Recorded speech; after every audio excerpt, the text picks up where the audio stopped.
Muy bien, amigos. Vamos a continuar entonces con las sesiones programadas para el día de hoy. Mi persona se va a encargar de abordar la sesión número 8 sobre la audiencia y la admisión de diligencias sumariales. Y para ello vamos a compartir unas diapositivas para poder hacer más ilustrativa la explicación del día de hoy. A ver, vamos a compartir. Me parece que se está compartiendo correctamente, así que bueno, vamos a empezar con la exposición. Bien.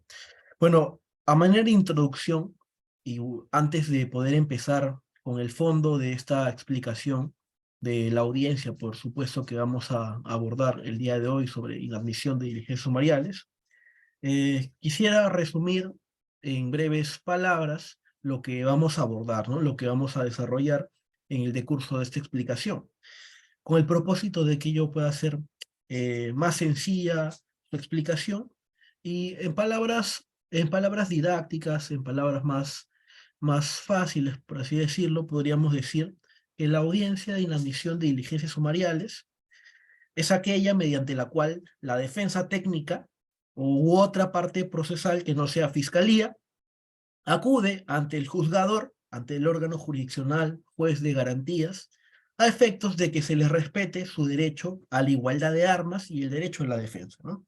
En tanto y en cuanto ello se les permita aportar medios probatorios o solicitar la realización de actos de investigación que sean pertinentes y útiles, ojo, acuérdense de esto, pertinentes y útiles para el esclarecimiento de los hechos.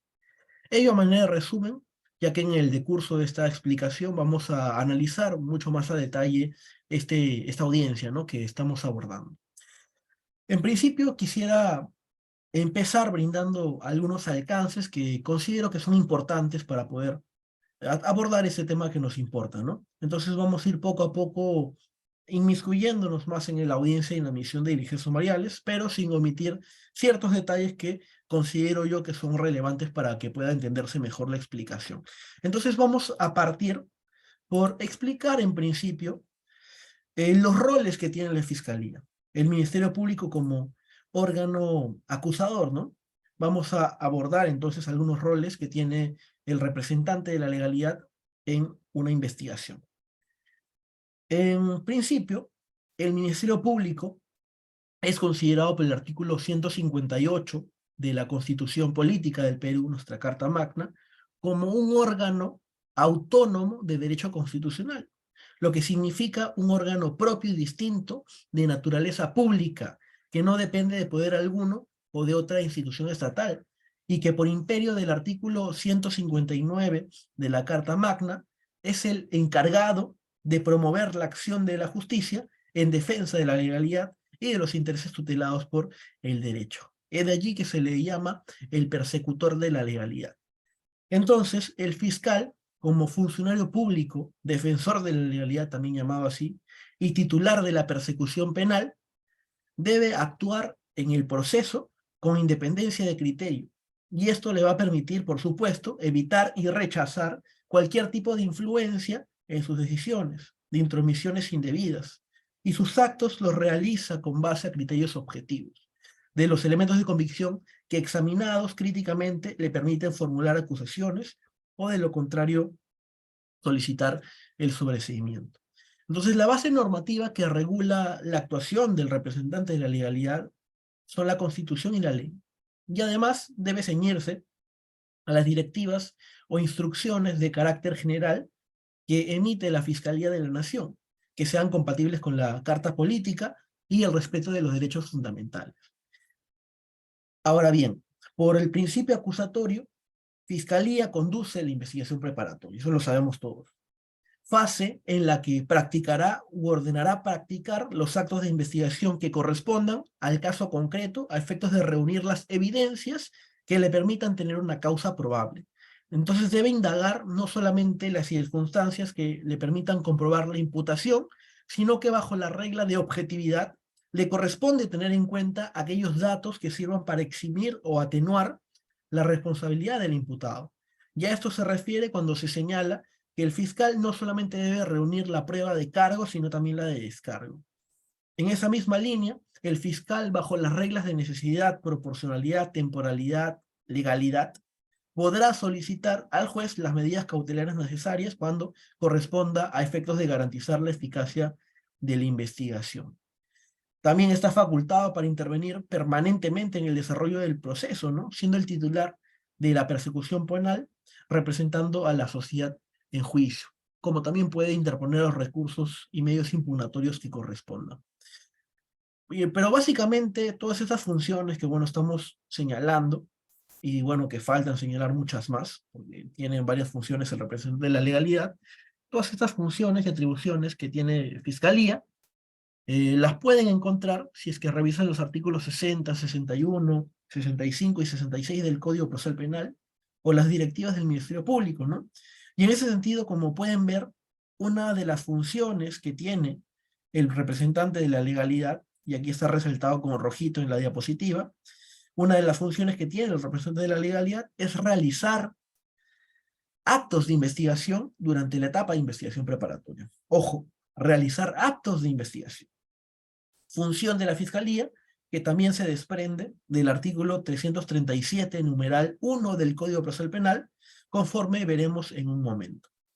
Entonces, esta función, esto es el rol de Fiscalía de realizar actos de investigación, que es lo que nos importa, lo que nos interesa abordar el día de hoy, es allí donde nos vamos a centrar, en cuanto al deber que tiene el persecutor de la legalidad de realizar actos de investigación con el propósito de esclarecer los hechos delictivos atribuidos a un ciudadano o ciudadanos. Bien, ello respecto al representante de la legalidad, Ministerio Público. Ahora bien, vamos a partir también por señalar las facultades que tiene la defensa técnica. La defensa técnica, al igual que el representante de la legalidad del Ministerio Público, también tiene facultades, ¿no? Tiene facultades que lo establece la misma norma, ¿no? Las facultades que tiene el defensor, ¿no? El abogado defensor. Entonces vamos a señalar algunos. Por otro lado, entonces, como bien saben ustedes, todo investigado, todo ciudadano investigado, tiene derecho a contar con un abogado defensor, ¿verdad? Un abogado defensor de su libre elección, desde el inicio de la investigación, a lo cual se le conoce como el derecho a contar con una defensa técnica o una defensa letrada. Y en ese sentido, la misión de la defensa técnica consiste en aportar y hacer valer en el proceso todas las circunstancias y puntos de vista favorables al imputado, ¿no? Tanto en cuestión de hecho como en la jurídica, por lo que debe hacer valer de la mejor manera posible todos los hechos que jueguen a favor de su patrocinado, de su cliente, así como también que se respeten todos los derechos conferidos a su cliente. En ese sentido, así como la norma adjetiva reconoce funciones y atribuciones al Ministerio Público, también reconoce derechos y deberes al abogado defensor, los cuales se encuentran regulados en el artículo 84 del Código Procesal Penal. No vamos a dar lectura de este artículo, que bueno, lo estoy compartiendo, lo voy a compartir también en pantalla. No vamos a dar lectura de las 10 facultades que tiene, pero vamos a concentrarnos en el numeral 5 del artículo 84. Dentro de las facultades que tiene el defensor, es aportar los medios de investigación y de prueba que estime pertinentes. Entonces, es necesario precisar que este listado de potestades no es un listado cerrado, ¿no? Es un listado abierto. No obstante, resulta importante destacar que todas estas facultades de la defensa siempre serán en beneficio del ciudadano imputado, a quien se le brinda la asistencia letrada. Pero como pueden ver, como resalto nuevamente, y está en negrita de color rojo en la diapositiva, una de las facultades del abogado defensor en beneficio de su cliente es aportar medios de investigación y de prueba que estimen pertinentes, conforme a este artículo 84 que acabamos de citar, específicamente en el numeral 5, ¿no? Y es en esta facultad que tiene la defensa que nosotros vamos a centrar, ¿no? Para el desarrollo de esta audiencia de inadmisión de diligencias sumariales.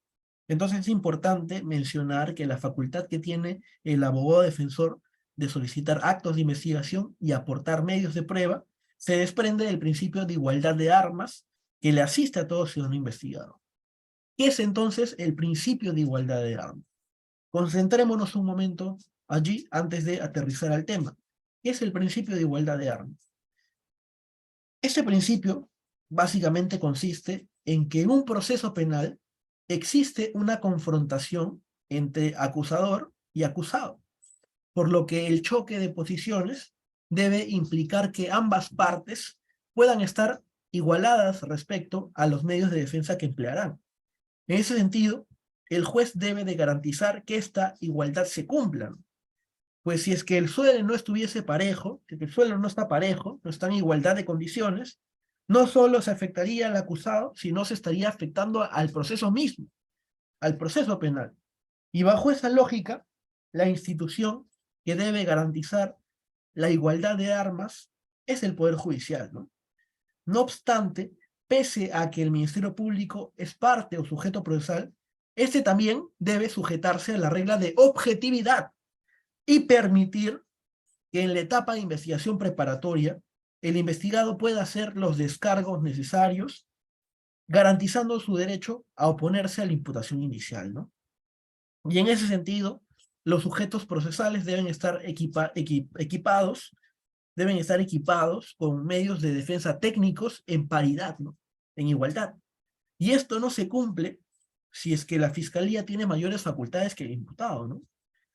Entonces, si bien la parte acusada no tiene que probar su inocencia, por otro lado, la fiscalía sí tiene que probar su culpabilidad, ya que es fiscalía quien tiene la carga de la prueba.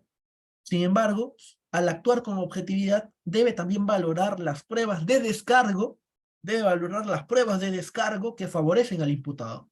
No solamente las pruebas de cargo que lo incriminan, sino también las pruebas de descargo que lo benefician. Y es por ello que podemos decir que la facultad que tiene la defensa técnica de solicitar actos de investigación o aportar medios de prueba está enteramente ligada al principio de igualdad de armas que le asiste a todo ciudadano investigado, por lo que como guardián del respeto de sus derechos, la defensa técnica debe velar por que estos se respeten en caso sean vulnerados por fiscalías. Entonces, así como el Ministerio Público tiene la potestad de realizar actos de investigación con fines de esclarecimiento, la defensa técnica también tiene la facultad de solicitarle al representante de la legalidad que realice los actos de investigación que considere pertinentes y útiles. Ello en virtud del principio de igualdad de armas y el derecho de defensa, ¿no? Que se encuentra regulado en el artículo 9, numeral 1, del título preliminar del Código Procesal Penal. Ahora sí, metiéndonos ya más a fondo, metiéndonos de lleno al tema, materia de exposición, corresponde citar el siguiente artículo. ¿Qué nos dice el artículo 337, numeral 4 del Código Procesal Penal? ¿Qué nos dice este artículo que es importantísimo para poder hablar sobre esta audiencia? Este artículo 337, numeral 4, nos dice lo siguiente. Vamos a dar lectura, también está en la diapositiva, dice lo siguiente. Durante la investigación, tanto el imputado como los demás intervinientes podrán solicitar al fiscal todas aquellas diligencias que consideren pertinentes y útiles para el esclarecimiento de los hechos. El fiscal ordenará que se lleven a cabo aquellas que estimare conducentes.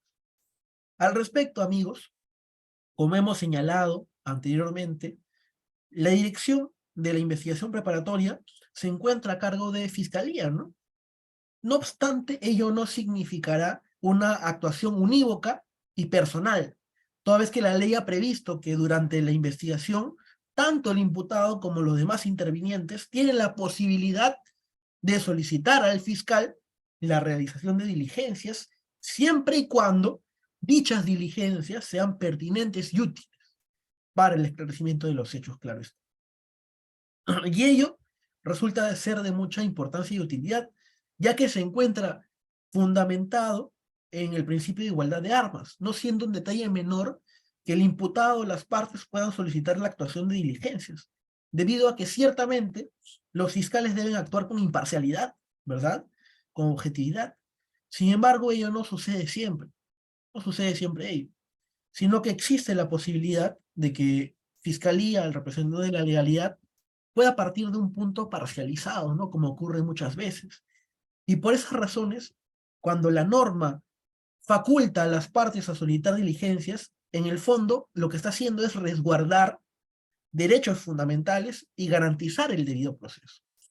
En tal sentido, cabe resaltar que en todo proceso penal, el reconocimiento constitucional y el respeto de estas garantías otorga al imputado un marco de seguridad frente a la actuación punitiva del Estado.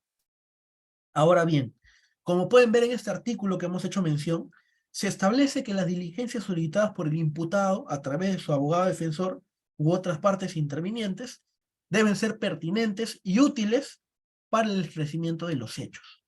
En tal sentido, la defensa técnica debe solicitarle al Ministerio Público la realización de actos de investigación, debe motivar por qué dicho acto de investigación es pertinente y útil, debe motivar eso. Por lo que vamos a aclarar entonces, a través de la exposición, qué es la pertinencia y qué es la utilidad para un mejor entendimiento, ¿no? Ustedes se preguntarán, ¿pero qué es pertinente, qué es útil, qué es conducente? Bueno, vamos a dar una explicación sencilla también sobre este punto para no dejarlo en el aire. Bien, ¿qué es lo que nos quiere decir la norma cuando alude al término, al término pertinentes? Bueno, un medio de prueba o acto de investigación es pertinente si tiene relación directa o indirecta con el hecho que es objeto de proceso, pero además si es que coadyuva a acreditar la teoría del caso de una de las partes. En otras palabras, la pertinencia implica la relación entre los hechos que se pretenden demostrar y el tema del proceso. Así como en nuestra vida cotidiana, al estar conversando con una persona sobre un determinado tema, consideramos bienvenidos a los que quieran hablar sobre el mismo tema que estamos desarrollando y predicamos la impertinencia de quienes introducen conversaciones sobre otros temas que no nos interesan. Exactamente lo mismo sucede en el proceso. La sanción en nuestros diálogos para la persona que introduce temas que no tienen nada que ver con lo que se venía hablando es el reproche, ¿no? Pero en el proceso penal sería el rechazo del medio de prueba o acto de investigación. Por ejemplo, es pertinente en un caso de parricidio que la defensa técnica solicite como acto de investigación al representante del Ministerio Público que convoque a rendir declaración testimonial al amigo que estaba junto al investigado en una fiesta en el momento que sucedieron los hechos. ¿Por qué? Porque, bueno, guarda relación directa con los hechos, ¿verdad? Y es pertinente también, en un caso de violación sexual, que la defensa técnica solicite como acto de investigación al representante del Ministerio Público que oficie a la Oficina de Peritajes del Ministerio Público para que designe un perito biólogo para que realice una pericia biológica forense. ¿Por qué guarda relación indirecta con los hechos? Ahora bien, ¿qué nos quiere decir la norma cuando alude al término útiles? Bueno, es un medio de prueba o acto de investigación útil aquello que podrá establecer un hecho materia de controversia que no se encuentre demostrado con otro. Asimismo, va a ser útil aquel medio de prueba o acto de investigación que aportará al convencimiento del juez, aportará a la convicción propia o impropia. Sin embargo, va a ser inútil, la prueba será inútil, cuando no presta ningún servicio en el juzgamiento.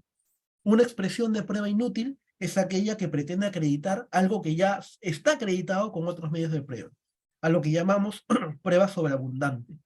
Cuando ya hay 10 testigos que dicen exactamente lo mismo, un 11º ya sería sobreabundante, ¿verdad? Pero siguiendo los mismos ejemplos que realicé en cuanto a la pertinencia, siguiendo esos mismos ejemplos, va a ser útil en un caso de parricidio que la defensa técnica solicite como acto de investigación al representante del Ministerio Público que convoque a rendir declaración testimonial al amigo que estaba junto al investigado en una fiesta en el momento en que sucedieron los hechos. ¿Por qué? Porque ese testigo desacreditaría la tesis fiscal en cuanto a que el imputado asesinó a su padre, ¿no? Toda vez que según la versión del testigo, el imputado se encontraba en una fiesta con él en el momento en que sucedieron los hechos, de manera tal que no pudo haber cometido el hecho que se le imputa.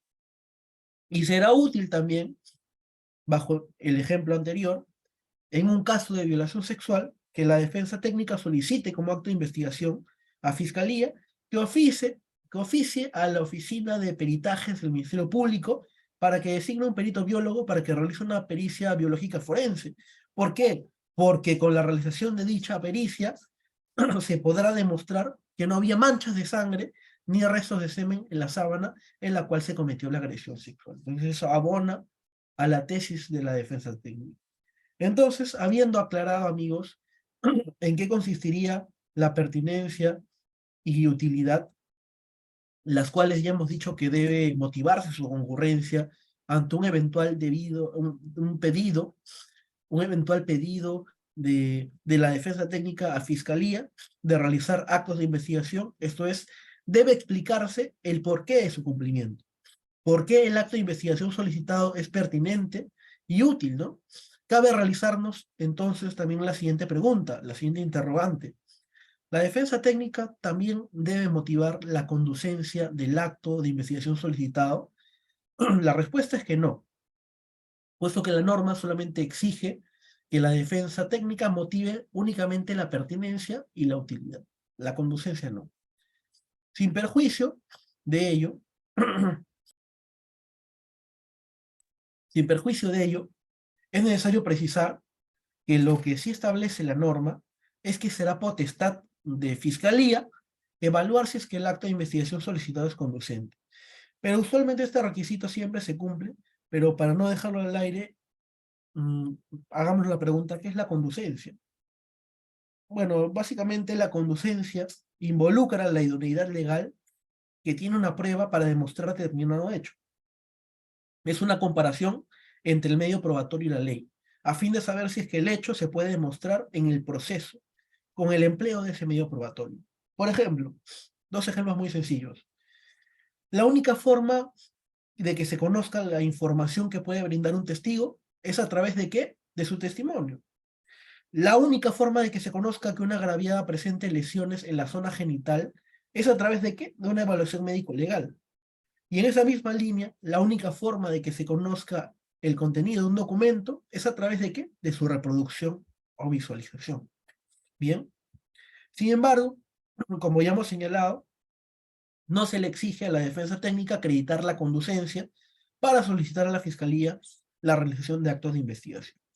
En ese sentido, en virtud del principio de igualdad de armas, la defensa técnica puede solicitar la realización de cualquier acto de investigación que considere pertinente y útil, debiendo motivar su concurrencia para su admisión. Ahora hagamos la siguiente pregunta, que es también muy importante respecto a esta audiencia que estamos abordando el día de hoy. ¿Qué sucede si la Fiscalía rechaza nuestra solicitud? Rechaza nuestra solicitud de realización de actos de investigación o si es que ni siquiera responde nuestro pedido. Veamos para ello lo que señala el artículo 337, numeral 5 del Código Procesal Penal. Artículo fundamental para poder abordar este tema, ¿no? De la inadmisión de diligencias sumariales. Este artículo dice lo siguiente en el numeral 5. Si es que el fiscal rechazare la solicitud, se instará al juez de investigación preparatoria a fin de obtener un pronunciamiento judicial acerca de la procedencia de la diligencia. El juez resolverá inmediatamente con el mérito de los actuados que le proporcione la parte y en su caso el fiscal. Al respecto, como pueden ver de la lectura de este artículo, la ley faculta al representante del Ministerio Público a ordenar la ejecución de las diligencias solicitadas, o en su defecto, de rechazarlas si es que considera que no son pertinentes o útiles en la investigación. El rechazo fiscal, ojo con esto, el rechazo fiscal, amigos, implica, por un lado, el no aceptar de manera expresa nuestro pedido a través de una disposición, motivando las razones por las cuales rechaza nuestro pedido.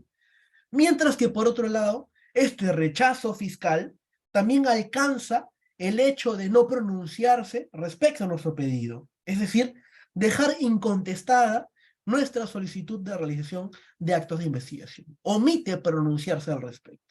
No es que con una disposición señale las razones por las cuales está rechazando nuestro pedido, sino por el contrario, en este caso, estaría simplemente omitiendo pronunciarse, ignorando nuestro pedido, ¿no? En ese sentido, si es que el fiscal rechaza la solicitud de realizar actos de investigación, entonces se podrá instar al juez de investigación preparatoria a fin de obtener un pronunciamiento judicial acerca de la procedencia de la diligencia, ¿no? En otras palabras, se podrá acudir al juez de investigación preparatoria solicitando que convoque audiencia para que le ordene al Ministerio Público realizar los actos de investigación que le solicite, toda vez que son pertinentes y útiles para el esclarecimiento de los hechos y sobre todo para mi teoría del caso. Y esta posibilidad que otorga el Código Procesal Penal de poder recurrir al juez para viabilizar sus pedidos de actos de investigación denegados tiene especial relevancia debido a que de existir una denegación arbitraria e inmotivada por parte de Fiscalía, será la autoridad jurisdiccional la encargada de tutelar los pedidos. Oye, Piero, ¿y cómo se llama la audiencia que convocará al juez de investigación preparatoria producto de mi solicitud, de mi pedido? Bueno, ya lo hemos dicho, es en el inicio de la exposición, es la audiencia de inadmisión de diligencias sumariales. ¿Y qué se debatirá en esta audiencia de inadmisión de diligencias sumariales? ¿Qué vamos a debatir allí? ¿Qué vamos a debatir en esta audiencia? Básicamente, se va a discutir, se va a discutir si es que los actos de investigación solicitados realmente son pertinentes o útiles. La defensa técnica sustentará las razones por las cuales considera que dichos actos de investigación en efecto serían pertinentes y útiles, mientras que por su parte, Fiscalía rechazará las alegaciones de la defensa y expondrá las razones por las cuales, a su juicio, considera que los actos de investigación referidos no serían útiles ni pertinentes. Si es que los actos de investigación solicitados, en efecto, cumplen con ese requisito, es decir, que son pertinentes y útiles, el juez de investigación preparatoria ordenará al Ministerio Público su ejecución. Caso contrario, declara infundado el pedido de la defensa. Sin perjuicio de ello, puede darse el escenario de que Fiscalía se acoja, ¿no?, al pedido de la defensa y desaparezcan las razones de discusión, ¿no? Y en ese caso, por obvias razones, por obvias razones, ya no habría debate, ¿no? Usualmente no ocurre, pero bueno, puede pasar, ¿no? Todo puede pasar. Hagamos un paréntesis aquí para definir lo siguiente. ¿Cuál es la oportunidad procesal para solicitar que se convoque a audiencia de inadmisión de diligencias sumarias? ¿Cuál es la oportunidad procesal? ¿Cuál es el momento procesal oportuno para poder solicitar la que se convoque esta audiencia, ¿no? ¿Cuál es la oportunidad procesal? ¿En qué momento puedo yo solicitar que se convoque esta audiencia de inadmisión de diligencias sumariales? Cabe resaltar que solamente puede solicitarse en la etapa de investigación preparatoria. La norma así lo establece, ¿no? Al colocarlo por exclusividad en el capítulo de investigación preparatoria, teniendo en cuenta que solo en dicha etapa se puede realizar actos de investigación. Cabe resaltar que sí se puede solicitar también que se convoque audiencia de inadmisión de diligencias sumariales durante las diligencias preliminares, siempre y cuando la complejidad del caso así lo amerite, pues en dicha subetapa de la investigación, la Fiscalía lo que tiene que realizar es los actos urgentes inaplazables para decidir si es que formaliza o no la investigación. Momento en el cual, una vez formalizada la investigación, recién sería lo común que se solicite este tipo de audiencias, ¿no? Así que, bueno, de manera excepcional, se podría solicitar esta audiencia en diligencias preliminares, pero lo común, o sea, lo ideal es que se solicite en la investigación preparatoria formalizada. Por otro lado, en la etapa intermedia no se realizan actos de investigación, salvo el juez ordene una investigación suplementaria, pero sobre algo muy puntual, ¿no? Toda vez que el representante del Ministerio Público en la etapa intermedia ya deja de ser el amo y señor como lo era en la investigación preparatoria, ¿no? Y por otro lado, en la etapa de juzgamiento, juicio oral, definitivamente no se realizan actos de investigación, por lo que no tendría sentido como defensa técnica solicitar a la Fiscalía que realice actos de investigación en etapa intermedia o en juicio oral. Entonces solamente puede pedirse que se convoque esta audiencia en la investigación preparatoria. Ahora bien, vamos ahora a la parte práctica. Bien, en la vida real ya saliendo de la teoría, ¿cómo llegamos a una audiencia en la admisión de diligencias sumariales? Vamos a hacer esta explicación de manera didáctica para que quede mucho más claro cómo es que llegamos a esta audiencia. ¿Qué pasos deben seguirse para que se convoque este tipo de audiencia? ¿Y cómo hacer que llegue? ¿Qué tenemos que hacer para llegar a una audiencia en la admisión de diligencias sumariales? Vamos a definirlo de manera didáctica para que entiendan la parte práctica y si es que en sus trabajos les corresponde hacer un escrito sobre esto, ya tengan una idea de cómo asumir, ¿no? Asumir ese reto. Entonces vamos a dar algunos pasos de cómo se lleva a cabo este tipo de audiencia, ¿no? Vamos de lo teórico a lo práctico. Como dice la diapositiva, en la vida real, ¿cómo llegamos a una audiencia de inadmisión de diligencias sumariales? Vamos por pasos, entonces, estimados amigos. Vamos por el paso número 1. ¿Qué es lo primero que debemos hacer? Paso 1, presentar un escrito dirigido al Ministerio Público solicitando actos de investigación. Solicitar mediante escrito a Fiscalía la realización de actos de investigación señalando pertinencia y utilidad de cada uno. Acá he puesto extractos de un escrito que, bueno, he elaborado en su momento, de los extractos más importantes que debe contener este tipo de escrito, ¿no? Primero, tenemos que acudir a Fiscalía solicitando que realice estos actos de investigación, ¿no? O que admita mis medios probatorios. Bueno, primero vamos con la sumilla, solicito se practiquen actos de investigación y en tal sentido que el Ministerio Público realice los oficios correspondientes a efectos de que se proporcione información pertinente, conducente y útil para la presente investigación. Bueno, en este caso lo que se estaba pidiendo era a Fiscalía que remita un oficio correspondiente para obtener una información en específico. Entonces, ese es el petito, la sumilla. Luego en el petitorio, bueno, citamos la base legal que nos permite nosotros acudir a Fiscalía para solicitarle que realice actos de investigación. Luego, en un capítulo sobre solicitud de actos de investigación en la línea que sean pertinentes, conducentes y útiles, probatoriamente, bueno, vamos a describir qué es lo que estamos solicitando. En este caso dice, solicito que con el propósito de contribuir con el desarrollo de la investigación, se oficia a la Dirección de Recursos Humanos de la Escuela Nacional de Formación Profesional Policial, a efecto de que se sirva a brindar la relación del personal policial y CAS, así como también la relación del personal que trabajó en el área de administración y logística en la Escuela Nacional de Formación Profesional Policial durante el periodo del año 2016 hasta el 2018, con la finalidad que conociendo la relación del personal antes referido, vuestro despacho fiscal los cite como testigos para que comparezcan a rendir su declaración.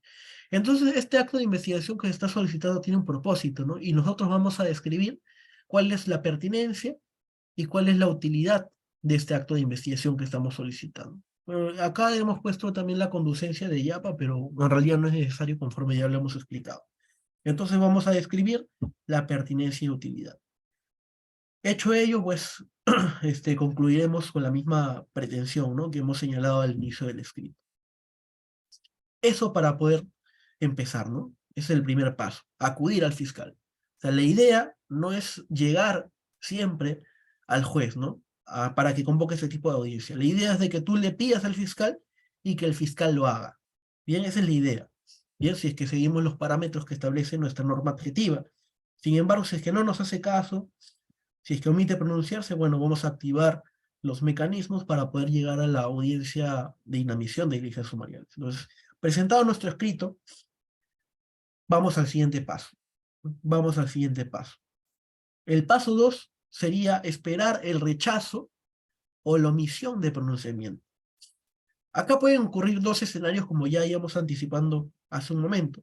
El primer escenario es que el fiscal rechaza nuestro pedido de realización de actos de investigación a través de una disposición motivando las razones de su rechazo. Ese es el primer escenario, ¿no?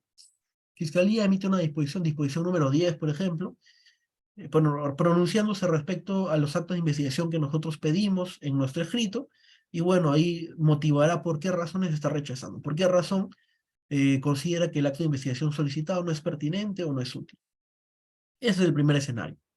Segundo escenario, El fiscal no responde a nuestro escrito, es decir, ignora nuestro pedido u omite pronunciarse. Acá no es que emita una disposición pronunciándose al respecto, por el contrario, ni siquiera le toma interés a nuestro escrito y omite pronunciarse. O sea, nunca se pronuncia, nunca emite ningún pronunciamiento respecto a nuestro pedido. ¿Y qué hacemos entonces en este segundo escenario, ¿no? ¿Qué hacemos en nuestro segundo escenario? Porque el primer escenario es bastante claro, ¿no? Si es que rechazan nuestro pedido a través de una disposición, bueno, acudiremos al juez. Pero, ¿qué pasa si es que el fiscal no emite ninguna disposición, o sea, no hace nada, no, ni siquiera rechaza, ni se pronuncia respecto a nuestro pedido? No rechaza ni tampoco lo acepta. ¿Y qué hacemos en ese segundo escenario? Bueno, una vez que hemos presentado, una vez que hemos presentado el escrito a fiscalía, solicitando, solicitando que se realicen actos de investigación, lo ideal, considero yo, lo ideal yo considero que sería esperar que nos respondan a través de una disposición entre unos 3 o 5 días aproximadamente, bueno, los días que ustedes consideren convenientes según la prisa que tengan de que se realicen estos actos de investigación que están pidiendo. De repente lo pueden hacer antes, de repente lo pueden hacer después, bueno, depende de la prisa que ustedes tengan. No pueden esperar la disposición pronunciados al respecto. Pero pasados esos días de espera, si es que no nos responden, podemos presentar un escrito reiterando se emita pronunciamiento respecto a nuestro pedido de realización de actos de investigación. Bueno, vamos a reiterar, ¿no? Vamos a reiterar. Pasados, bueno, esperamos unos 2 o 3 días, ¿no? Más o menos aproximadamente. Esperamos que se pronuncie sobre nuestro escrito reiterando. Primero vamos a reiterar el escrito que ya hemos presentado. Oye, fiscal, hemos presentado en fecha tal escrito, sin embargo han pasado tanto tiempo, no te has pronunciado, pronuncia. Bueno, presentamos ese escrito y esperamos también unos días más, pues, ¿no? Unos 2 o 3 días aproximadamente. Pasados esos días, si es que no nos responden, bueno, podemos presentar un escrito reiterando por segunda vez que emita pronunciamiento respecto a nuestro pedido de realización de actos de investigación. Reitero por segunda vez. Bueno, acá esperamos también otra vez 2 o 3 días aproximadamente, ¿no? Depende de la prontitud que tengan que se realice estos actos de investigación. Pasados estos días, si es que no nos responden, podríamos presentar un tercer escrito reiterando por tercera vez se emita pronunciamiento respecto a nuestro pedido de realización de actos de investigación. Y bueno, esto sería pues, ¿no? La última vez que presentamos un escrito dirigido a Fiscalía con la finalidad de que se pronuncie. Pero cabe resaltar que estos 3 escritos reiterando que se emita pronunciamiento son con el propósito de dejar constancia de que hemos acudido en reiteradas ocasiones a Fiscalía con la finalidad de que se pronuncie respecto a nuestro pedido. Sin embargo, hemos sido ignorados al no existir respuesta por parte de Fiscalía, lo cual nos habilitaría a acudir al juez de investigación preparatoria. Pero debo señalar, antes de pasar al siguiente paso, debo señalar que estos 3 escritos, reiterando que se emita pronunciamiento, en realidad dependería de cada abogado, ¿no? Dependiendo del apuro que tengan, ya que no causaría ningún efecto negativo si es que solamente presentamos una sola vez el escrito reiterando que se emita pronunciamiento. Lo importante aquí es dejar constancia de la omisión por parte del Ministerio Público, ya que es un requisito de procedibilidad acudir en primer lugar al representante de la legalidad. Entonces, no es necesario que ustedes presenten 3 escritos reiterando constantemente. Reitero por primera vez, reitero por segunda vez, reitero por tercera vez. No es necesario eso. O sea, si es que no les surge la realización de este acto de investigación, bueno, pueden ir reiterando las veces que ustedes consideren. Pero si es que les urge que se practique este acto de investigación, porque de repente ya está por vencerse la investigación, ya está por vencerse el plazo de la investigación preparatoria formalizada, o de repente incluso ya prorrogada, entonces tienen prisa de que se realice el acto de investigación, bastaría con que se reitere una sola vez. Por eso digo que depende de la urgencia que tenga el abogado de que se realice el acto de investigación. Bien, entonces tengan en cuenta eso. Bueno, pasado de ello, podemos pasar ahora sí al paso número 3. ¿Cuál es el paso número 3? El paso 3 sería presentar un escrito dirigido al juez de investigación preparatoria solicitando que se convoque a audiencia. Una vez que ya hemos acudido a fiscalía y al haber rechazado expresamente a través de una disposición nuestro pedido, o de repente ha omitido su pronunciamiento en cuanto a nuestro pedido, podemos ahora sí acudir al juez de investigación preparatoria presentando un escrito solicitando que se convoque audiencia de inadmisión de diligencia sumaria. Y en este escrito, bueno, señalaremos que hemos cumplido con el requisito de procedibilidad, es decir, hemos acudido a fiscalía, así como también señalaremos los actos de investigación que hemos solicitado su ejecución y por qué estos serían pertinentes y útiles para el esclarecimiento de los hechos y sobre todo para nuestra teoría del caso. Entonces aquí, como pueden ver, hemos recortado algunos extractos de un escrito solicitando al juez que convoque audiencia en la admisión de diligencias sumariales. Igual, Sumilla solicita audiencia en la admisión de diligencias sumariales, pretensión, cito la norma. Luego, señalaremos cuáles son los actos de investigación que nosotros pedimos en su momento a Fiscalía. Vamos a señalar uno por uno. Hemos pedido tal acto de investigación 1, 2, 3, 4, 5, los actos de investigación que sean. Y luego en la fundamentación, primero señalaremos que hemos cumplido con el requisito de procedibilidad, es decir, hemos acudido primero a Fiscalía para que realice estos actos de investigación, sin embargo, nos ha rechazado o nos ha ignorado. Bien, pero hemos cumplido con el requisito de procedibilidad. Una vez que hemos cumplido con el requisito de procedibilidad, pasamos a fundamentar el cumplimiento de los requisitos de pertinencia y utilidad. Y ahí destacaremos por qué cada acto de investigación que hemos solicitado cumple con esos requisitos, por qué cada uno es pertinente y por qué cada uno es útil. Y finalmente, pues concluiremos con nuestra pretensión, ¿no? Que es lo mismo que está en el petitorio inicial. Eso básicamente habría que hacer para poder acudir al juez, ¿no? Presentar un escrito. Presentar un escrito cumpliendo con esos lineamientos para que pues sea aceptada nuestra petición y en efecto se pueda convocar a audiencia.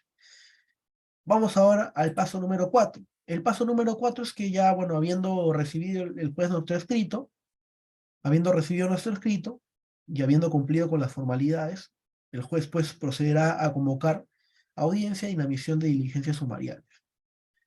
Bueno, en toda audiencia, eso lo deben tener en claro, lo deben tener muy claro, en toda audiencia, quien tiene uso de la palabra en primer lugar es el solicitante. En ese sentido, como quiera que la audiencia en la emisión de diligencias sumariales ha sido convocada a solicitud de la defensa técnica, será la defensa quien expondrá primero sus argumentos. En ese sentido, en la audiencia en la emisión de diligencias sumariales, en primer lugar, la defensa expondrá las razones por las cuales solicitó los actos de investigación y por qué considera que estos son pertinentes y útiles para su teoría del caso. Mientras que en un segundo momento, la Fiscalía expondrá las razones del por qué rechazó oportunamente el pedido de la defensa, en tanto y en cuanto considere que los actos de investigación solicitados no son pertinentes y útiles. O en todo caso, si es que no brindó oportunamente respuesta a lo solicitado por la defensa técnica, es decir, omitió pronunciarse e ignoró el pedido, en la audiencia y en la emisión de diligencias sumariales va a ser su oportunidad para poder expresar sus razones, ¿no? Por las cuales él considera que los actos de investigación solicitados por la defensa no cumplen con los requisitos, no cumplen con la pertinencia o la utilidad, por lo que considera que no deben realizarse. En cualquiera de los escenarios, después de que las partes expongan sus argumentos, así como también de ser necesario se les haya concedido su derecho de réplica y dúplica, el juez de investigación preparatoria deberá resolver en audiencia, ya sea admitiendo el pedido de la defensa y ordenando a Fiscalía la realización de los actos de investigación solicitados, o puede resolver también rechazando el pedido de la defensa, motivando las razones de su rechazo. Paso 5. Ante un eventual rechazo del juez de investigación preparatoria, bueno, podemos impugnar la resolución. La norma no prohíbe que apelemos y recurramos un rechazo en primera instancia. O bueno, si es que Fiscalía también desea apelar en caso hayan admitido la solicitud, bueno, también puede hacer.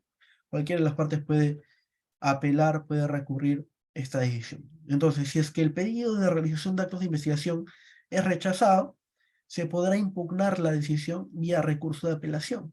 Ese es el recurso que corresponde, la apelación. Ya sea con una pretensión nulificante o una pretensión revocatoria, dependiendo de los vicios o errores en los cuales haya podido incurrir el acuo y sean advertidos por la defensa para que la ACUEN anule la decisión o con un mejor criterio revoque la decisión. Bien, entonces puede darse también ese escenario. Y con ello, pues no, una vez que se convoque esta audiencia en segunda instancia, bueno, se discutirá las razones por las cuales es impugnado y si el juez de segunda instancia, bueno, en este caso la sala penal, confirmará la decisión o tal vez pues la revocará o de repente declarará nulidad y solicitará que se lleve a cabo de nuevo, ¿no? Bueno, ya depende de los agravios que se planteen en su momento. Bien, con esto concluyo entonces, estimados amigos, concluyo la exposición con las siguientes palabras.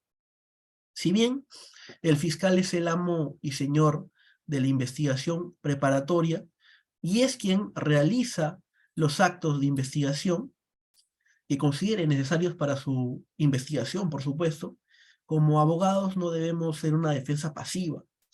No debemos esperar que Fiscalía lo haga todo para ver si es que acusa o sobresee. Eso ocurre mucho, ¿no? Muchos abogados son una defensa pasiva, no ejercen actos de investigación, no piden actos de investigación y esperan que Fiscalía investigue y no mueven ni un dedo por su cliente. Eso no debe ser así. Por el contrario, debemos ser una defensa activa. Si está en nuestras manos promover la realización de actos de investigación que sumen a nuestra teoría del caso en beneficio de nuestro cliente, hagamos, ¿no? Hay que ser una defensa activa. Hay que hacer ese esfuerzo. Y para ello, pues, sirve este tipo de audiencia, ¿no? En caso Fiscalía limite nuestro derecho a solicitar actos de investigación. Como diría Deepak Chopra, existen 7 leyes del éxito y una de ellas es la del mínimo esfuerzo. Entonces hay que superar esa ley. Hay que hacer el mejor trabajo en beneficio de nuestro cliente. Bien, eso sería todo por mi parte. Agradezco mucho la atención prestada, espero haber sido claro, espero que me haya dejado entender. Si es que no he sido claro y hay alguna pregunta, quedo atento a las preguntas que la puedan hacer por el chat o pueden levantar la mano. Bien, muchísimas gracias. Quedo atento a las preguntas en caso haya, en caso contrario, por mi parte eso sería todo. Muchas gracias.